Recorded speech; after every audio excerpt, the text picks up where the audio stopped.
একই সংসদে আমিও মেম্বার অফ পার্লামেন্ট, উনিও মেম্বার অফ পার্লামেন্ট।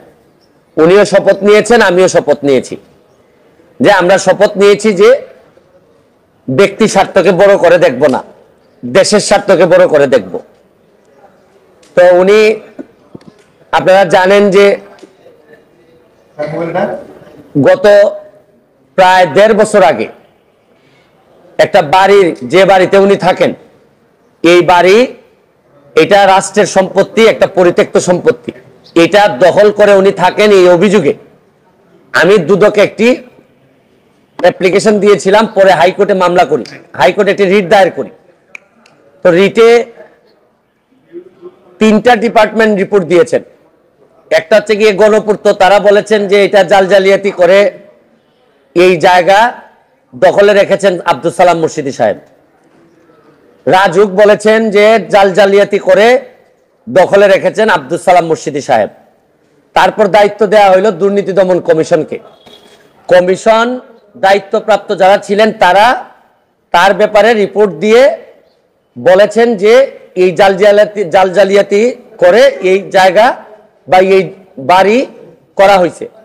কিন্তু আপনারা জানেন যে দুদকের সিস্টেম হচ্ছে গিয়ে, দুদকের প্রতিটা রিপোর্ট কমিশনের সামনে যায়।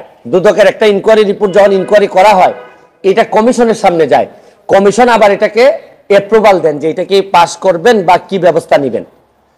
6 মাস ধরে এই রিপোর্ট কমিশনের সামনে পড়ে আছে। সালাম মুর্শিদি সাহেবের ব্যাপারে দুদকের, কেন জানি দুদকের কারা কারা আমি জানি না, কোনো সিদ্ধান্ত নিতে পারতেছেন না। হাইকোর্টও বারবার বলেছে, হাইকোর্ট, মহামান্য হাইকোর্ট এটাও বলেছেন যে আদালত অবমাননার সামিল হবে যদি আপনারা এই রিপোর্ট এখন জমা না দেন। আজকেও ওনারা যথারীতি সময় চেয়েছেন। তারপর আদালতে আমরা সাবমিশন দেওয়ার পর আদালত বলেছেন যে আর কমিশন লাগবে না। কমিশন ছাড়াই যে রিপোর্টটা, ইনকোয়ারি রিপোর্টটা সালাম মুর্শিদি সাহেবের ব্যাপারে আসছে, যে কিভাবে উনি এই দখল করে বা জালিয়াতি করে এই জমি দখল করে আসেন, এইটা সরাসরি এফিডেভিট করে আগামী 8 তারিখে মহামান্য হাইকোর্টের সামনে জমা দিবেন। তো আমি, এটা দুদক জমা দিবেন। আমি দুদকের আইনজীবী যিনি, তাকে বলার চেষ্টা করেছি যে উনি বারবার বলেন যে দুদক কারো কাছে মাথা নত করে না। এই জায়গায় দাঁড়াই উনি এইসব কথা বলেন যে দুদক কোনো পিক এন্ড চুজ করে না। কিন্তু এইটা ওনার এই বক্তব্যের সাথে আজকের এই ঘটনা একেবারেই মানানসই না। দুদক সব জায়গায় মাথা নত না করলেও এই জায়গাটাতে সন্দেহ হইতেছে যে সালাম মুর্শিদি সাহেবের মতো লোকের ব্যাপারে মাথা কিছুটা নত করে কিনা জানি না, তবে মাথা ঘুরায় মনে হয়। তবে এইখান থেকে আমরা মুক্তি চাই।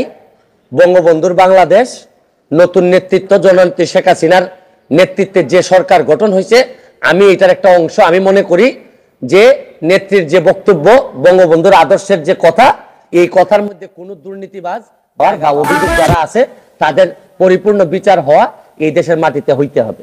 আমি এর জন্য, আমাকে অনেকে প্রশ্ন করেন যে এমপি হওয়ার পর আমার এইগুলা বদলে যাবে কিনা। তা আমার এই বদলে যাওয়ার নমুনাটা নিয়ে আমি প্রথম অধিবেশন বসার আগেই আমি কি এমপি হওয়ার পর বদলে যাব কিনা এটার কিছুটা নমুনা আপনাদের সামনে তুলে ধরলাম। সব জায়গাতেই নৈতিকতা নিয়েই তো আমরা বেশি কনসার্ন। ইভেন স্পোর্টস কেন, ইভেন সাংবাদিকতা নিয়েও তো আমরা নৈতিকতা নিয়ে কনসার্ন। আপনারা তো ইচ্ছা করলে সব নিউজ আবার দিতেও পারেন না। যাই হোক, তাও আপনারা যে কাজগুলা করতেছেন তাতে দেশ আগাচ্ছে।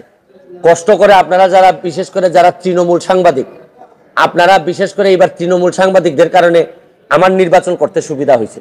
কারণ আপনারা যেভাবে সব রিয়েল জিনিস তুলে ধরছেন, আপনাদের কাছে কৃতজ্ঞতার শেষ নাই। বাংলাদেশ তাও যা আগাইছে, আপনাদের একটা অংশ আছে।